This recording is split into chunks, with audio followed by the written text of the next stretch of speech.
With my freshly assembled Gravity Bullseye monster fat bike strapped to the back of the Rover, I headed off for our first adventure together.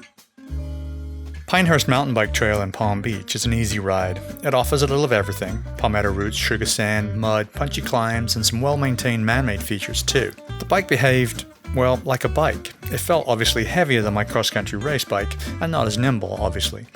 The steel fork made lifting the front end a bit of a challenge, but the squishy tires just rolled over everything anyway.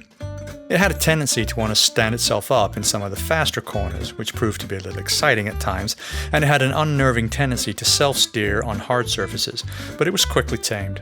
Overall, it was a fun ride, and I'm not sorry that I took a chance on this bike.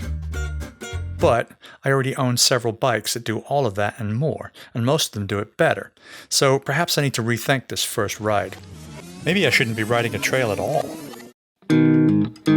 Corbett Wildlife Management Area should do the trick. It's 60,000 acres of Florida wilderness. There are no bike trails here.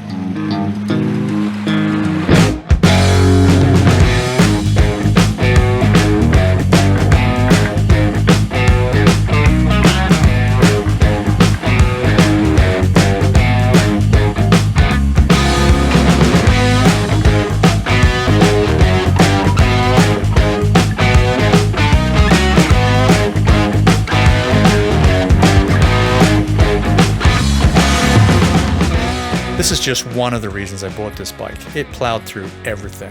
It was hard work at times, but it took me to places that would have swallowed up my other bikes. I rode through mud, mangrove swamps, and flooded forests. I was beginning to understand why people fall in love with fat bikes. Then I got cocky. I wanted to take this to the beach. But it was not meant to be. Not at this beach, anyway. My monster was no match for the deep sand. Even at the water's edge, the coarse sand gave way to the tires at every stroke. It was a lot of work, and I may finally have found the limit. I suspect that playing with the tire pressures could have made a difference, but I'll fight that battle on another day.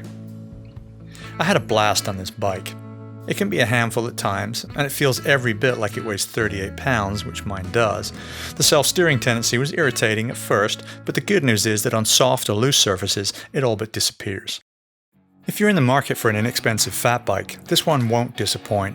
I upgraded mine as a matter of personal preference, but you could ride this bike in its stock configuration and be quite content. So, if you're on the fence, buy it. If you like this video, give me a thumbs up and hit the logo to subscribe. As always, I hope you had a great ride. Let's do it again sometime.